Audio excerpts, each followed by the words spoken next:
Hi. I'm super excited to be here. Thanks for coming. I've been asked to direct your attention to the microphones in the center aisle here, and if I do this right, there will be time at the end for questions. And rather than taking questions from where you're seating, we need people to make their way to the center aisle and line up and do your questions there. Thanks.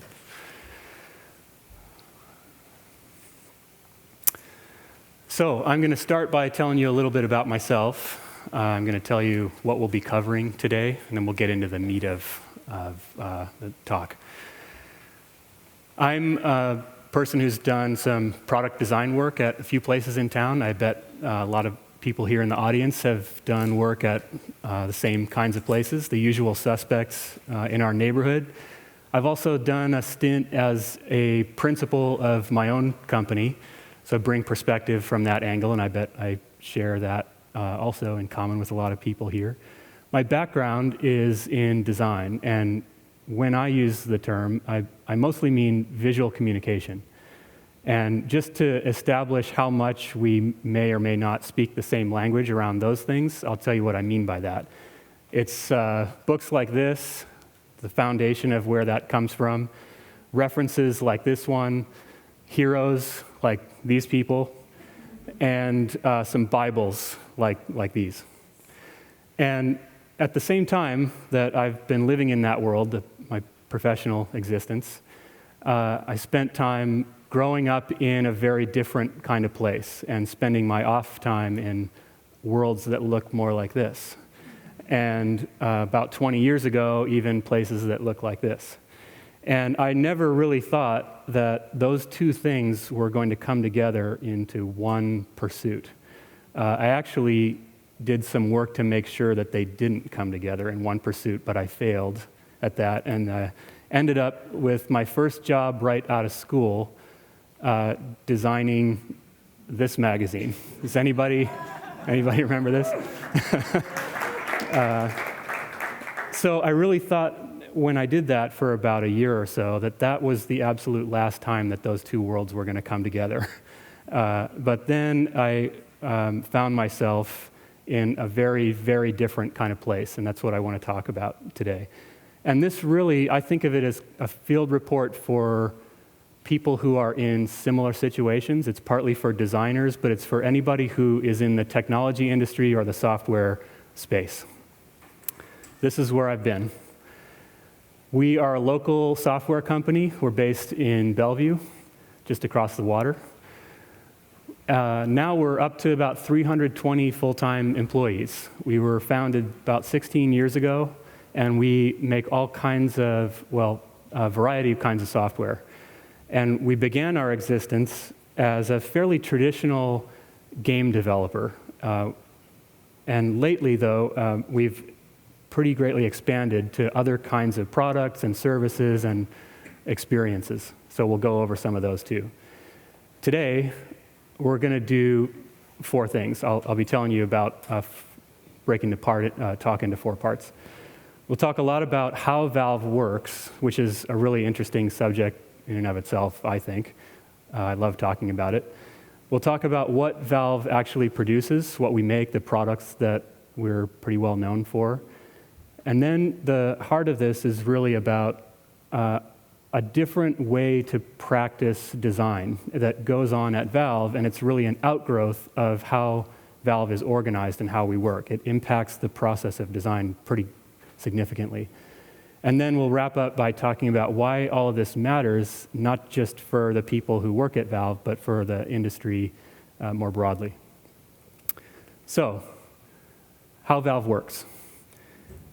This past year, for the first time ever, we wrote down a bunch of things about how Valve works. We call it, we put it into a form that we call the Handbook for New Employees. And this book, you could say that it was really 16 years in the making. A group of us got together and decided to record a number of things that we had come to believe were really important about what is so different about this company and why does it work so well, and what do we need to tell other people, like new recruits or other people who we want to work with. And the touchstones of the whole book, the things that people have latched onto in the most significant way, are a few core facts, like we have no managers of any kind. There's no structure to the internal structure to the company. There's just a bunch of people who work there. And alongside that, the facts that go with that are that nobody has a job title and nobody even has a job description. So we hire a bunch of smart people and we put them into a big soup, and we all manage to get really good work done. And that's interesting. And we have built up a bunch of methods for making that not fall apart and just devolve into chaos. And those are the things we like to talk about. So the book, I'll give you an overview of what the book is in a pretty quick way. It talks about things like how we put product teams together and have them sit in a common area. We call them cabals. They're multidisciplinary groups. They're engineers, artists, animators, even finance people, and everybody in one area, combining their efforts to make one product at a time. We found that to be the method just for space planning that works really well for us, and it fosters all kinds of good collaboration. The book talks about how we hire people, but really it focuses on how important, at a place that has no structure, how important hiring is. And we say that it's the most important thing in the universe. You thought you were hired to do one thing, and that sure is important work, but it is eclipsed by the importance of your work when it comes time to hire someone. And we all work on recruiting and interviewing and hiring, and it's really job one. Further on the hiring score, it also talks about the kinds of people who are successful at Valve and who we look for when we're trying to hire new people. And we use this shorthand we call successful Valve people T-shaped. And briefly, that just means that they're world-class at some deep skill set, something that they focus on and they're incredibly skilled at. But then they have a broad range of ancillary skills that are really important to augmenting that core skill. And that idea, the way of describing that, isn't something that we came up with on our own. It actually was Tim Brown, the CEO of IDEO. But we loved it so much, we've stolen it and tried to make it our own.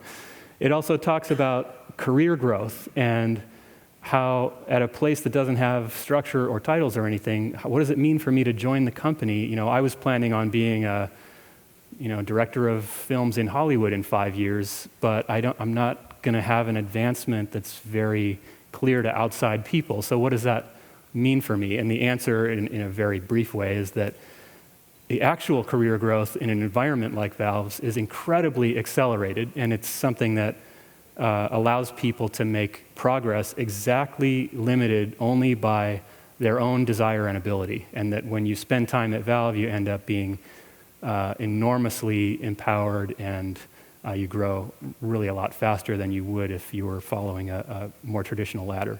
It also talks about how much responsibility comes with these kinds of things, and how when you don't have somebody overseeing your work or checking your work or signing off on it, that really it all comes down to your own decision making, and that you have the power to ship all kinds of things to customers by yourself, and that can be pretty daunting. And it talks about how to deal with that and how to use Valve's people to not really feel like you're just on your own. A couple other things it mentions are how we evaluate each other. So another outgrowth, I mean, it's a product of not having managers, is that there isn't one person who is gauging your success or deciding whether you have done the right thing this month or this year. So we have developed something that we use the same name that other people do called stack ranking, but we have a pretty different method that's entirely peer-driven for getting that work done, and it even is tied to compensation. So your peers are deciding whether you've done a good enough job to earn more money this year. We joke a lot about our own lack of structure, and we had an email thread go around the office while we were thinking about making this book that was asked employees to, well, it didn't really ask employees. People just started contributing, what is our org chart if we really were going to try to have one? And These are, people would sketch in Microsoft Paint. I think Valve looks like this or that. My favorite one is the sort of bottom center because I think it's actually accurate, but the one that's on the bottom right is the one that most new people actually report. That's what it really feels like. It feels like there's this incredible hive of activity and I'm off on my own and I don't understand it. And that's one of the reasons we wrote the handbook, because we wanted to hand something to new people and tell them how they should think about being at Valve. All this stuff also means that everyone is constantly making big decisions for the company and deciding where we should go and what products we should build and so forth. And it can feel like a exercise and an experiment in cooperative leadership. So when we tell people about all these things, there's a really common response, which really comes down to disbelief. A lot of people, it sounds like new agey and it sounds like it's maybe filled with buzzwords, or that when you peel back the veneer of all these descriptions, there must be something that is the truth about how this works. Like, that sounds like a recipe for political disaster, and, there must be a secret decision-making body that actually does things. But also when we talk about it, it can start to feel like we're evangelists talking to the outside world about a crazy system of beliefs. Like we're in a bubble and we all believe these things fervently, and we want people to come with us and understand it, and no one really gets it. So we can start feeling like we're proselytizing for something that we're not really getting through to people, and it sort of makes us question ourselves a little bit. And it kind of like some of these groups that maybe you remember, this guy's face might ring a bell, but if it doesn't, this guy's face probably does. But those stories don't really end very well, so we don't like how that makes us feel, and we're trying to learn how to talk about it in a way that doesn't make us sound crazy. So part 2 is what Valve has made. We started 16 years ago with our first product. It was a game where you run around corridors and shoot aliens from another dimension. And it was super successful. I think we've probably sold 20 million copies of it since then. It changed the industry a little bit, even though I describe it as sort of a pedestrian shooter. It was remarkable because it pushed the storytelling in the medium forward. It's had a number of sequels. Some of them big, some of them sort of episodic, some of them that people wish we would release sooner than later. And some, you could call these sort of offshoots sequels in a way. They're things that are based on the same technology, but very different kinds of game experiences. Counter-terrorists versus terrorists. Everyone loves zombies, so we took a break and made a zombie game, and then its sequel. We've gone further afield in our game making since our beginnings and made some titles that are very family friendly and that are very cooperative in nature and that have a really humorous side, and we're really proud of that work. This is from Portal 2. And then this year we're focusing on a very different kind of title for us. It's a completely different genre. It's super hardcore. It's a game that millions of people in the world already played by the time that we started learning about it. It's called Dota 2. It's huge in China. And for us, it's a big departure. Other game companies are more used to building things like that. For us, it's quite a difference. And we've also gone further afield with things that are, not at all like the hardcore shooter, dark worlds.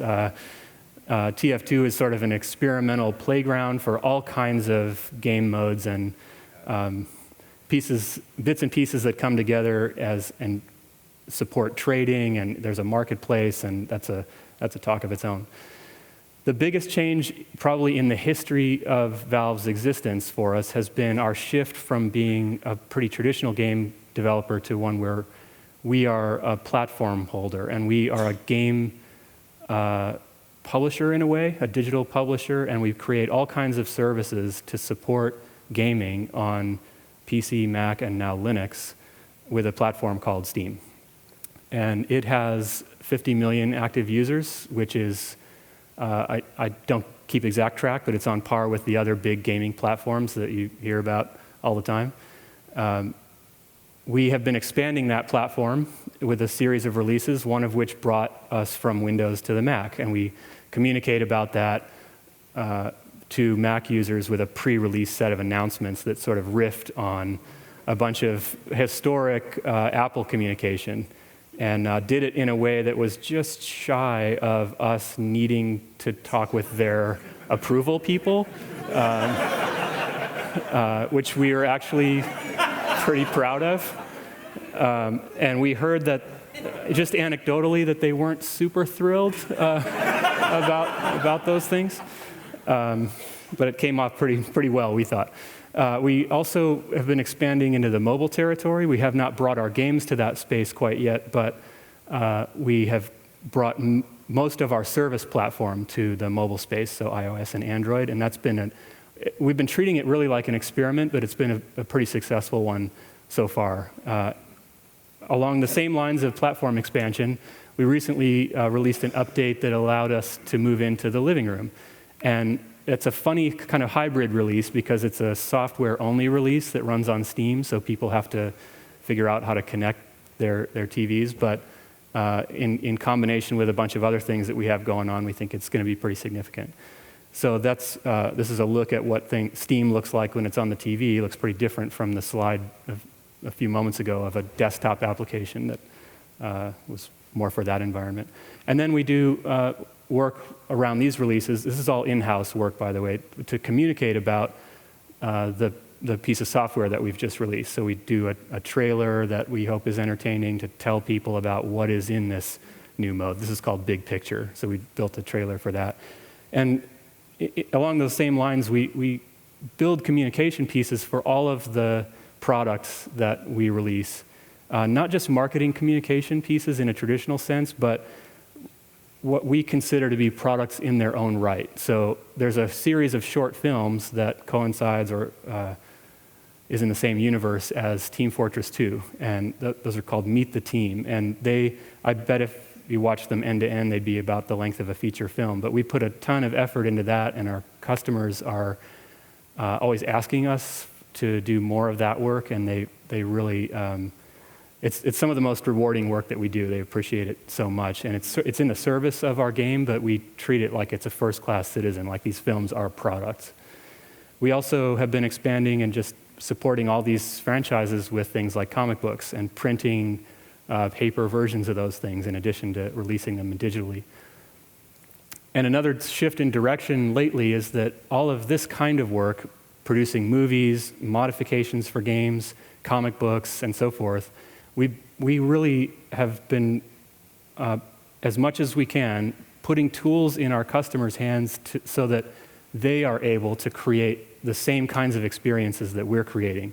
So game mods, movies, comics, and a lot of other atomic elements that augment the entertainment experience, increasingly on Steam are happening by the energy of users. So they're creating the content, they're putting it on Steam, they're selling it to each other through a place called the Workshop and a couple other related efforts. We also do quite a bit of work in-house to do television advertisements when it's necessary or we think it makes sense for a given product. And we're very happy that we're able to build those pieces in-house as opposed to relying on communication agencies. And we feel like we get a fantastically better result when we're able to do that. And we're fortunate enough to have hired great people who can produce those things. But sometimes when we need to communicate about a title, it's something that TV is not the right medium for. And Dota 2 is a product I mentioned, and it falls into that category. And so instead, we have started an international esports competition to reach the kinds of people who want to know about that title, but who just are not watching TV. So we broadcast this event on the internet, and it reached a huge number. I don't have numbers, but it reached a huge audience, and we feel like it was super successful. That just happened a few months ago, 2 months ago, at Benaroya Hall here in Seattle. The previous one was over in Germany. And it's it's been super fun to put on that kind of event and to get the kind of response that we did afterwards. We're also working on some documentary films. We've spun up a documentary film team that is a couple things in the works, the first of which is going to be a film about the lives of gamers. And this one is mostly based on the lives of people who play Dota 2. That's going to be, I don't have a release date, but it's one of the projects that we're the most excited about that's going on right now, because we think it's going to reach an audience that we usually have a tough time reaching, because it's an incredible set of stories. And then wrapping up the kinds of things Valve is working on right now, we've also been moving in a direction that is increasingly about education. So we are putting our products, the ones that make sense anyway, into schools. And middle schools are a particular focus. There's an effort called Teach with Portals. Portal is a game that is very much about physics and science, some of it pseudoscience, but it's been a fantastic thing to watch kids come together and use it as a platform for learning, because as you can imagine, they're way more engaged in learning the same subject than they would be if they were doing it in a more traditional way. A couple other things to mention: that we are embarking on work in the hardware space. We don't have a lot to talk about there yet, but there's a whole new area of the company that we've been carefully hiring experts in the field to help us build products that are going to further expand the Steam platform, and we'll be talking about that soon. And we've been also hiring some people 16 years ago, we never knew that we would be hiring. A couple economists lately who are helping us think about what is going on Steam and how people are interacting with each other and selling things to each other and trading, what kind of marketplaces we should build. We have at least 2 experimental psychologists on board, and that's been surprising almost every day in how they break down problems and help us. Not really, they haven't pushed us to conduct our work in any particular direction, but they've been helpful in a number of ways in the directions we were already going. So they've been helping us ask questions that are incredibly relevant that we didn't know to ask before they were part of the company. Okay. So that's the kind of thing we've been working on since the company started. And I want to talk now about really what we care most about today, and it's really product design, and how at Valve, in a place that works like Valve, that has the attributes I described that are in this handbook, what does it look like to really collaborate and get a product out the door? And that's a new kind of approach to design that we think is super interesting. And we call it Flatland, and how to get work done in Flatland. When, again, there's nobody in charge, and people who are new to the company land in that environment, and it takes a long time to figure out how to really be effective and where's the wizard behind the curtain kinds of questions. There's as another sort of anecdote that illustrates this, there's a sort of famous attribute that other companies have quoted about themselves, that they allow their companies to spend some fraction of their time actually deciding on their own what to work on. But at Valve, that percentage of your time is 100%. Every single person is responsible for deciding what they do every day, all the time. It also comes with, there are, I guess you could look at them as downsides, right? There's nobody that you can point to for making decisions badly for you in the process of doing your work. And so that changes things too. And since I want to talk about design, designers are particularly good, I think I can say as a designer, we're particularly good at complaining about that decision-making going on somewhere up the chain. People involved in my stuff when they shouldn't be. There are even whole websites devoted to this sport of griping, but specifically for designers. One of them is called clientsfromhell.com, and it's full of quotations like this that are pronouncements that inane clients have said across the table during a presentation, and so designers love to point out how silly these terrible clients or their bosses are, right? There's another website that's also devoted to this kind of sport, which is called hoveringartdirector.com. And I think it might be a Tumblr blog. It's full of photographs of, some poor put-upon designer who has, these people have the gall to stand behind them and tell them what to do. It's kind of an awesome website. This is my favorite. This is my favorite one because check out that guy. I don't want that guy standing behind me. So what happens to design when you're in this kind of environment? The answer is it completely comes apart and explodes. Designers, just for the purpose of conversation, you could bucket them into 3 groups. There are people who work at design companies, people who work in big tech firms, like there are lots of in town here, and then there are people who are kind of running their own thing, calling their own shots. And here's my just quick shorthand of what it sort of looks like to work at a design company. There's a bunch of people who are really in charge, and then there's some middle managers and people who actually talk to clients and maybe call the creative direction shots. And a designer is down here somewhere, and that's the source of all that griping we talked about. And here's my other shorthand of what it's sort of like to be at a big tech company. And really, I haven't done nearly good enough job of adding all the people who would be on this kind of chart. But here's a designer down here somewhere, and all of these kinds of placements narrow the scope of responsibility and the scope of the kinds of things someone can work on. Here's an overlay of those 2 companies on top of each other, and in order to just say that what we really know, what all of us know, is that a designer's role when they're really firing on all cylinders looks more like this. It encompasses the work of a lot of these people in one job description. And another way to say how it works at Valve, though, is that the org chart doesn't look like this. It looks like there's there's designers and then there are customers, and that's it. That's not really an org chart, but that's how we think of it. That's all that matters. So I mentioned that we all know this, and I think the thing that we know is that if we were allowed to work in a way that let the scope of our responsibility expand that much, that we would be able to produce better work, and we would be able to work faster, and we wouldn't be encumbered, and we'd be able to deliver more value to customers. But we don't think that it's actually possible. So we think, well, sure, in some ideal la-la land, perfect world, it would be better, but that's not how companies work. So at Valve, we talk about this as something that we describe as the arc. And to us, that means you don't have to turn your head sideways.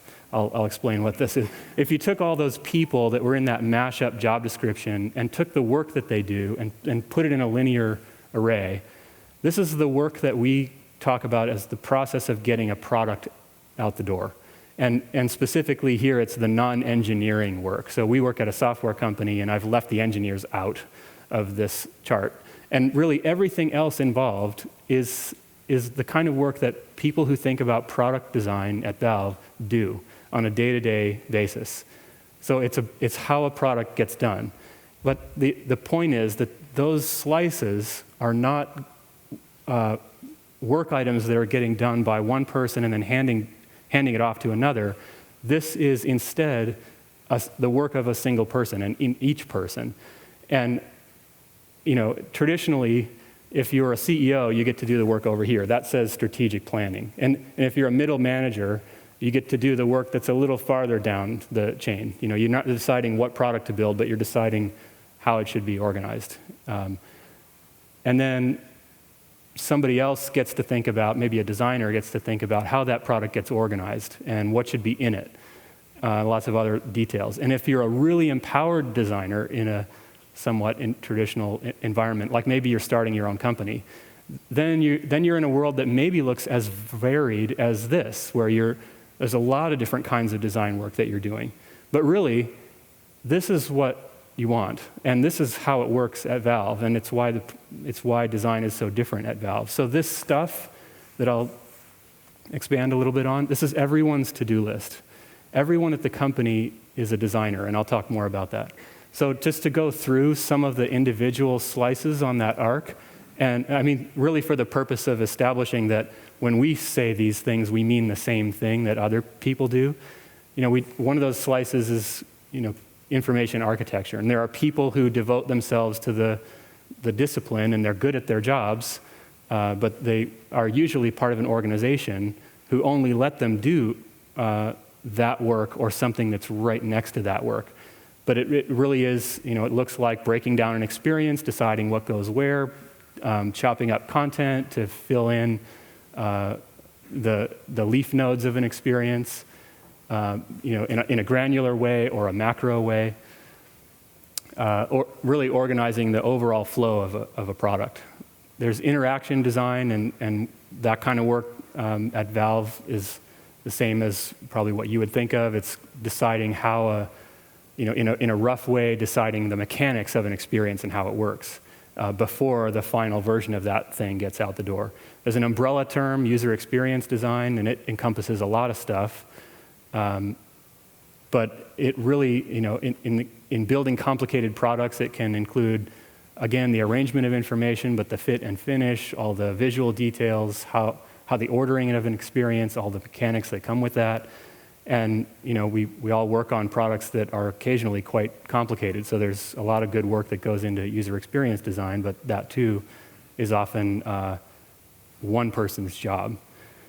And a subcomponent of that is UI design that looks like the bits and pieces that make up the surface membrane between a person and the system underneath it, and deciding how all those things are going to come together and the arrangement of details there, and making them coalesce into one product.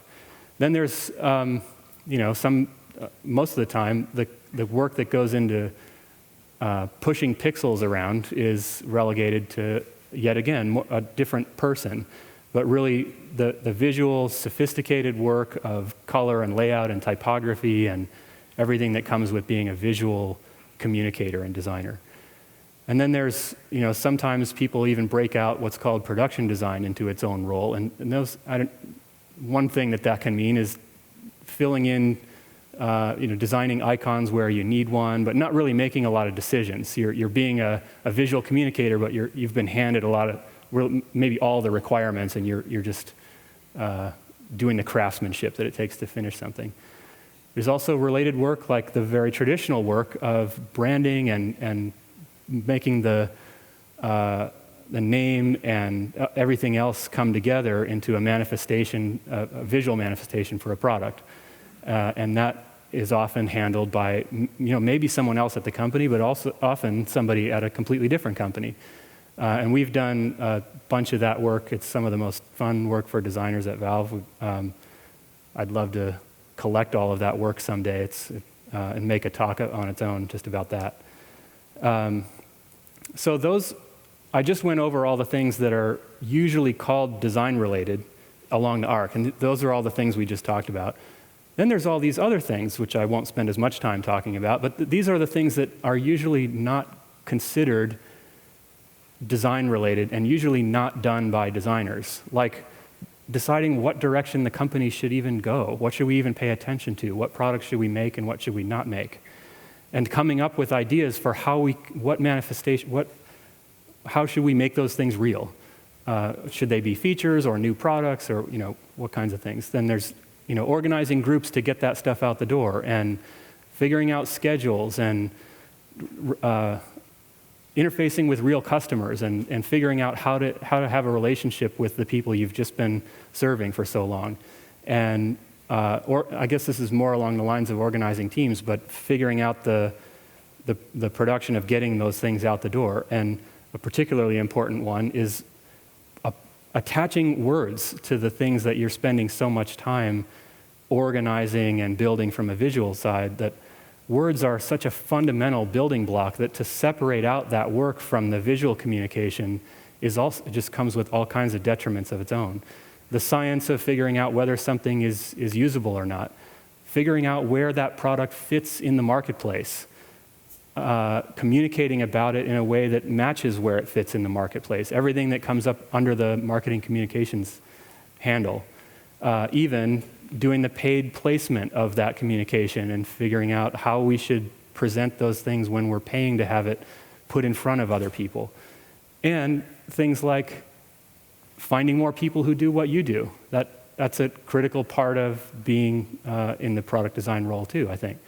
So that's the whole arc. And really, just to hammer it home, this is, from start to finish, the kinds of things that everybody at Valve does. And every designer at Valve does these things, but really every employee at Valve can choose to participate in any of these things and is particularly valuable the more of these things that they can do. And that doesn't mean that somebody isn't highly skilled in a particular narrow area.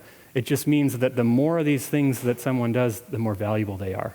And that we're doing that in an environment where there aren't any bosses. And each individual at the company is incredibly empowered to go ship work to customers.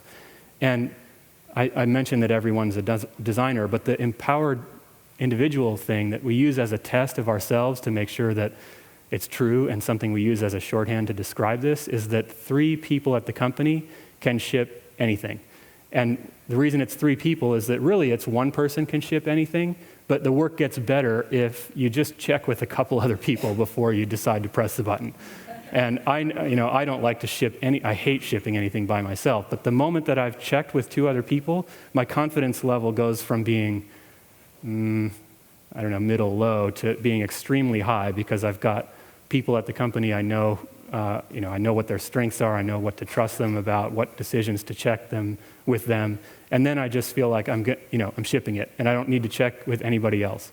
It means that the tolerance for risk is extremely high at the company, and that is a core principle, and it was part of the original design of the company, that if we're going to hire these incredible people, and we're not going to put constraints on them, that we can't be afraid to let them actually take charge and ship things.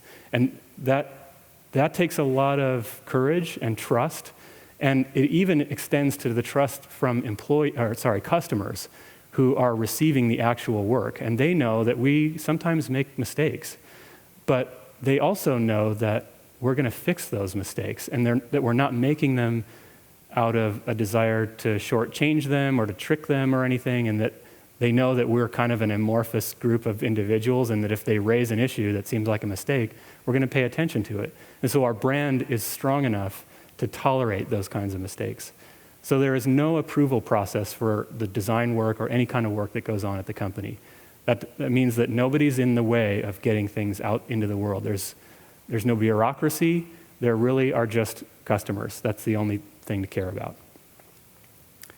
So to start talking about why all this stuff matters beyond what goes on inside the walls of Valve, there are a couple main ways that it really matters. One is that we're reaching millions of people and building experiences that we're super proud of, and that we get this outpouring of love back to us. There are people who make artwork and all kinds of things that just are really, they're almost doing it for us, because they're not serving their own customers a lot of the time. They're just giving back to us how much making art that is inspired by what we do.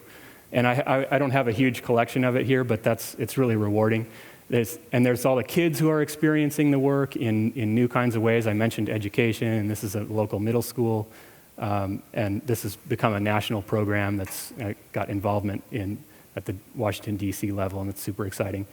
And there are even, this kind of expression of love back to us extends as far as people kids choosing as part of their Make-A-Wish Foundation trip or event to come to our offices. And I think there are no times at which we are more embarrassed of our offices as when a kid who is choosing as his wish to come and visit us. We wish that we had something a lot more incredible to show them at our office. But there's another category of reason why it really matters, and that's not the touchy-feely stuff, but it's just that it works. As a business, Valve is incredibly successful, and it's because of the things that we've just talked about. It's because of the people we hire and how empowered they are. And it doesn't just work a little bit. Valve is making a lot of money. And the profitability per employee is higher than that of Microsoft, Amazon, or Google. And so this force that we believe we've tapped into by organizing our company this way and hiring us this way and working this way is something that we think can't help but affect the knowledge economy outside of our walls, because it's working so well. It's like one of the kinds of inventions at the early part of the previous century. It feels like it's on that order. When you're inside it, it feels that important. You know, like Ford inventing interchangeable parts, something like that, you know, a company that used to be thought of one way can be this other way that's designed for innovation instead of predictability and repeatability. You know, interchangeable parts is one of those things, and even more awesome invention of Henry Ford's was child labor. But we don't really follow that one. But we really do think it's the future, and we love talking about it. And we came here. This is really one of the first times that we have come to an event like this to talk about this stuff, and we would love to talk more with you about it. I think if there's a takeaway, that there are a couple ways we would phrase it. One is to widen your arc. So if you find yourself here, work hard to find opportunities to push out, to be involved with more kinds of work. And that might mean being involved in an organization that supports that. It might mean starting your own organization, but that makes you so incredibly valuable, and it makes the work so much more rewarding. And really, you want to expand as far as you possibly can. And the opposite of this is division of labor. And so the more that you find your organization or the place that you're applying your efforts is divided and that is defining you in a narrow way, that's the thing that is working not just counter to your own development, but it's working counter to the delivery of value to customers. It's the thing that gets in the way. It makes your products worse. It makes you slower, and it's an encumbrance. So also, come talk to us about it, because we love to talk about it. And we're friendly. And this is what we look like on our last annual trip to Hawaii. That's us and our families. We are all wearing these. We're at the conference. All of the people who are here are involved in product design. So come by and let's do some questions. Thank you. I think we only have about 5 minutes.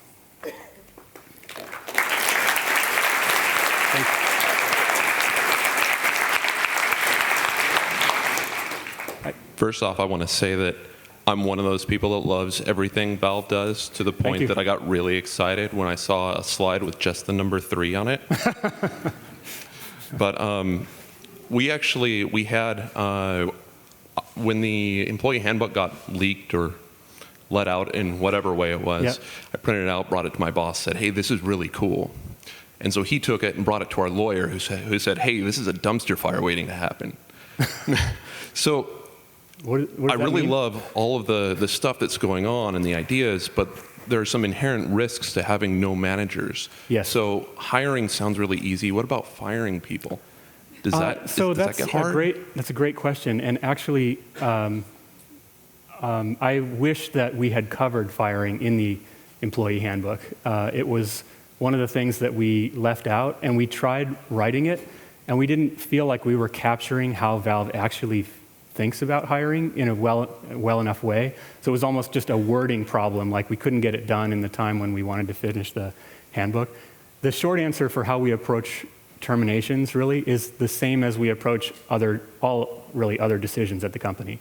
It's a peer-driven process. So if it turns out that we've made a bad hiring decision or somebody just isn't working out, there's a method that we use to get the people who are involved in the same room and to walk through the decision about what should really happen as a result of this person that's not functioning very well. And I think some of the details are kind of boring, but the main answer is that it's peer-driven, just like we evaluate each other as peers and do so many other things as peer-driven things. Thanks. Yeah. He actually took my first question, so I'm really glad I sort of get to go to my next one. Sort of the opposite, hiring, I imagine, especially for technical folks, there is a, I took his question. I imagine there's, technical interviews and things like that, but in terms of some of the softer skills and the ways you try and tease those out, Yeah. How do you guys do that? What does it look like?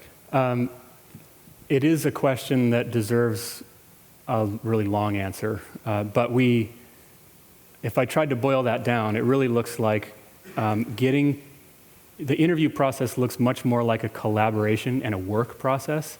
So we want to, with people who work at Valve, have a candidate actually do work and work through a problem-solving exercise that's a very real-world kind of problem-solving.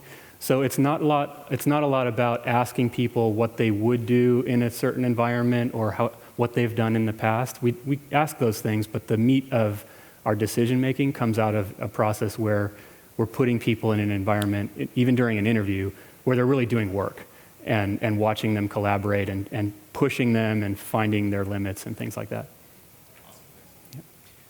So since Donald stole my question, I have a sub-question on that one, which is, how do you sell them on Valve? I mean, the sort of everyone looking at you like you're drinking a lot of Kool-Aid and wearing your purple sneakers all the time. Yeah. How do you tell them the story in a way that resonates with them? You mean candidates who we would like to hire? Precisely. Well, today's talk that I've brought here is really an outgrowth of 1,000 conversations that I've had with individual people and that everyone at Valve has with individual people. I'm not a hiring manager. We all do this work. But a lot of people at Valve could get up and say these same things, and we are kind of used to saying them because we do it very often in the process of individually trying to bring one person into the company. So I've described these things, and a lot of people here have described these things over and over. And this really is pretty close to a very short version of what someone learns when they're thinking about coming to work at Valve. And when they're interested enough to hear all this stuff, then we've usually got somebody who we're pretty convinced will eventually join us. The harder thing is to reach people who are in categories of work. Like, it's really easy for us to hire game developers. Like, we've just kind of got that, there's no awareness problem in the game industry about Valve. Everybody knows us. But there are a bunch of other categories like lawyers and economists and really good, strong product designers who do the kind of work that we do, who don't think of Valve as the kind of place that would be appropriate to apply their effort. It just seems like it's another planet. They make games, and I don't do games. But it's not like that. It's to everybody. We have so much need for those kinds of people, and once we can get ourselves in front of those people, then our job is easier, but the initial kind of awareness and outreach is the thing that we're trying to actually work on. Thanks. Yep.